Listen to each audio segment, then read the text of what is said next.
Welcome to Coffee and Conversation. My name is Honorine, and today I'm with Ximena Smith, who is pursuing a master's in anthropology. Ximena, welcome, and thank you for being with me today. Thank you for having me. Let's start with a little introduction. So my name is Ximena Smith. I am originally from Miami, Florida. When I say Miami, I mean Miami, like the beach area. So I grew up on the water. It's always kind of a joke that I swam before I walked. And so I love spending time on the water. And that's one of the big things I miss about being away from there. But let's see, I don't know if I should bounce back and forth, but basically I came up here in 2003. My little sister, actually, when she graduated, she got into FSU and went there for undergrad and law school. And being the good big sisters that we were, she was kind of lonely up here. And so we moved up to be by her. And at that point, I started actually working for the state of Florida, and I worked in public health administration, specifically in behavioral health, for about 15 years or so. Unfortunately, my sister passed away in 2016.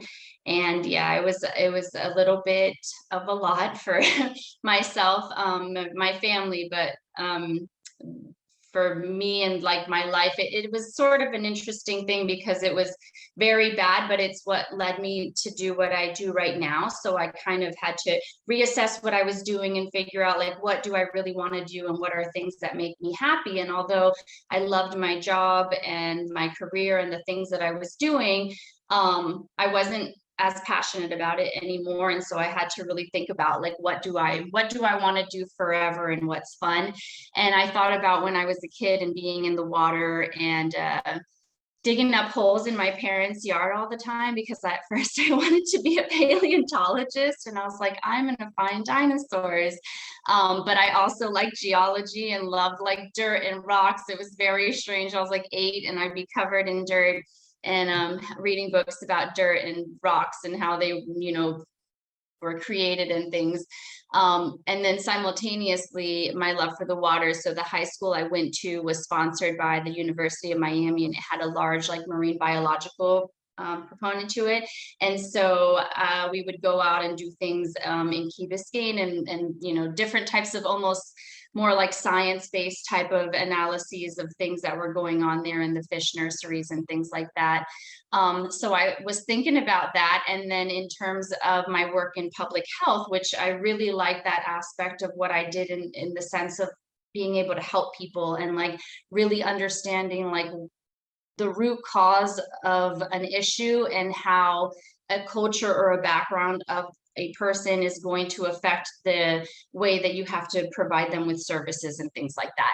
And so that's kind of what leaned me away from dinosaurs, which are great. There's nothing wrong with them. Some anthropologists are like, it's not dinosaurs, it's humans. I love all of them. But that's what took me from paleontology to anthropology.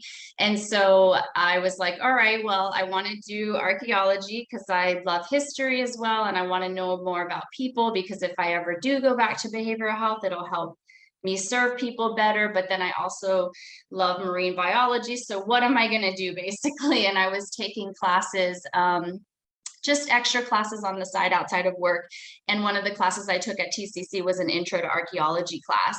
And it was funny because as a kid, I thought that archaeology at some point was done, like they had found everything, surely, and why not, And I realized that there was all these jobs that were available in anthropology, including archaeology, and definitely not even close to everything has been found. So there was still a bunch of work to do. And so I started looking more into that because I'm like, all right, well, this is kind of along those lines. And then I found underwater archaeology and I was like, oh my gosh, this is the true marrying of like my two passions. So I get to do things in the water and study, do marine science stuff. And simultaneously I get to study humans and history and things like that. And even to throw in a fun other part is looking at, some extinct megafauna and things like that. And I grew up in, or like I said, in the water. And so I have a big love for sharks. And so I was even able to tie that into that, just looking at interrelationships between humans and sharks. And so it even has a sort of more like a zooarchaeological basis, but kind of a little paleontological if we look at, some of the older things. So assessed what I needed to do to get into FSU. And I did those classes at TCC. I applied for FSU. I got in. Kind of the reason, well, FSU, one was logical just because I lived here and I have a home here and things. But also it was because I had that tie to my sister there, So I graduated in December 2020, and it was just, again, natural too. I was like, this is where I want to do my master's. I like South American Pacific coastal stuff, which is where my work is going to be geared towards. And hopefully in the future, I will go there and do some more research over there.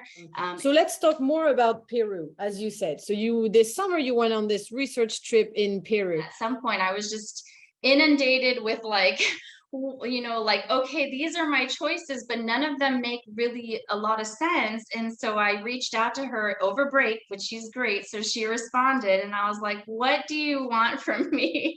I could go here and it's going to be not the right place, but maybe a little bit, not the right time period ever, because I was looking kind of at like the initial occupation of that area. That's what I want to look at. And so it's like late Pleistocene time period. Not a lot of people do that over there either. And then it was, so anyways, it was just all these things. And I said, what should I do? She said, well, you have the science dive stuff, so you don't need that part. She's like, let's, look into this area.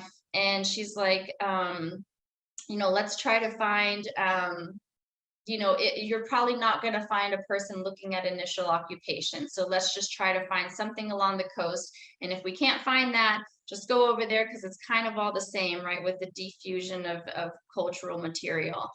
And so she actually all of a sudden was like, hey, I know somebody. This guy is Dr. Kurt Rademacher. He's over at the University of Michigan. And he actually works in Peru. He's there all the time. He's probably there right now. She's like, why don't we devise an email to send out to him and see, if he's going out this summer, which he most likely is, if you can hop on this project with him. But he works in Peru, and typically he's in the Andes. But more than likely, it's at least going to be similar cultural material, and you'll get to go over there and learn how to do some things. And so we put together an email, we sent it out, and I mean, she knew him just from networking and from, different types of things in archaeology. And fortunately, he remembered her too, and he reached back out and he's like, yeah, you can definitely come with us. And even more awesome for me, they had gotten invited or requested to do a bioarchaeological project along the coast. So typically he just goes into the mountains, which is fine. I love mountains, but not, I needed coastal, or I wanted coastal stuff. And I got lucky. So he's like, we're going to the coast for 2 weeks, and then, to the city to do this other collection work, which doesn't sound quite as fancy as digging and stuff, but it's very important. And there's definitely a reason for doing it certain ways. And then going up into the mountains. And he basically told me I could come up to any or all of it. And I said, well, I want to do all of it, obviously. So the cool part, I mean, all of it was cool, but the very special part was that typically he doesn't do coastal stuff, and we were doing coastal stuff. And the other part of the cool part of that is that the bioarchaeological site, they think, so we haven't gotten all the dates back from that since our excavation. However, somebody previously had dated some of the material, and it was supposed to be about at least 9,000 years old. So, that, again, that's like one of these things, like we take it and we're like, hey, probably yes, but we like to wait. Now that we went out and we did our excavations with a bunch of experts in different types of things, all that stuff has gone out, and so we're waiting for dates on that. So it'll be really cool to see what are the dates that we come up with the materials that we were able, or the remains that we were able to gather, and the materials that were there as well. But going backwards, the other the part that made me able also to do this, aside from my wonderful advisor, Dr. Jesse Halligan, hooking me up with Dr. Raidmaker, is I got a grant or a scholarship from the Society for American Archaeology, and it's the HUG scholarship, so Historically Underrepresented Groups Scholarship, and they gave me a good decent amount of money to, which was very helpful because when you're over there doing research, if it's not your grant, nobody's really paying you to be there. So it's definitely a privilege to be able to go and do that, that sometimes people can't do. You like to stay and do all these things and be able, but not just getting out there, but the fact that while you're out there, you're not making any money. And so I'm super appreciative that the SAA has that scholarship for underrepresented groups, who sometimes are the ones who are most affected by, now I'm like, that's a lot of information. I'm like, how much more do you want from that? I love it. You answer my questions before I ask them. I have a question here. How did you finance your trip? And you already answered my question. I love it. Well, I have to add that I did, thankfully, again, because it's just, it's not just the cost, again, of going there. It's the fact that you're not making any money while you're there. And unfortunately, bills are things that still live, even though you're not around them. And so I actually got also 2 scholarships from through FSU 4U. One of them was the Paleo West Fund, and that's also for underrepresented people doing archaeology. And then I got the FSU internship fund. So all of those things really made it possible for me to go to Peru for the 5 weeks that I was there. Yeah. Yeah. Do you actually go in water? Like, do you dig in water? Yeah, so so underwater archaeology, when you say that, people always just think about oftentimes the most people think, and the most I think you get is, oh, you're diving at shipwrecks or like looking for pirate ships and stuff like that. Completely fair and understandable. That's cool, but underwater archaeology encompasses a whole bunch of things. So it can be landscapes that were once on land and they're now submerged, or they could be even looking at future stuff like climate change things, where you're looking at a landscape that is drowning essentially, right? So it's going to drown, and you're either trying to save as much of the stuff as you can while trying to ensure you're gathering as much appropriate historical information that there is. And then, of course, diving. So there is a diving part to it, which is great. And so that's like some of the stuff that Dr. Jesse Halligan does. Oh, that's awesome. Where do you see yourself in 5 years from today?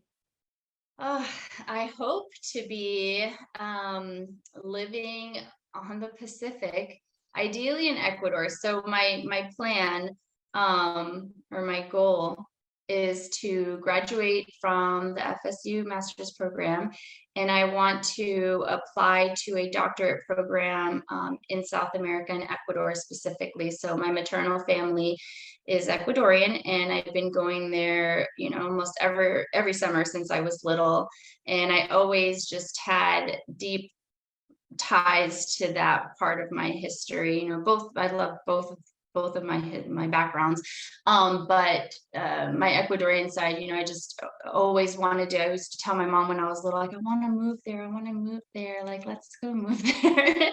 And I always still wanted to do that as an adult, and one thing or another I didn't. And anyway, once I started doing archaeology, and I was like, you know what, I really want to go do this over there, like that. It's become a much more big thing there to do archaeology in the last 15-20 years. But there's just so much. So if you think about all the archaeology that's been going on here and in other places for so long, and there's still so much stuff out there, and that just wasn't going on in that same fashion down there. So there's a whole bunch of stuff that we still, need to find out. And I think it's important for the roots of the country in itself. So anyway, last summer, I finally secured my dual citizenship. So I'm an Ecuadorian citizen as well. And yay.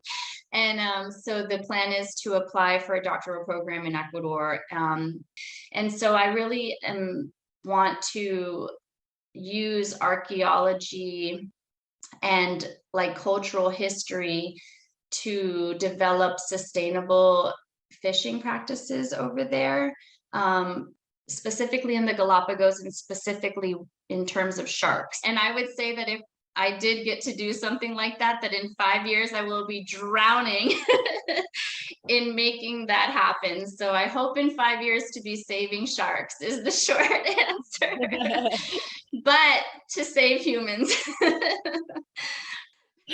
Well, thank you so much. Thank you so much for this interview. I love your passion about your topic, about shark, about underwater archaeology. Yeah, it was a great interview. Thank you. Good. Thank you for having me. I appreciate it, and I enjoyed this as well.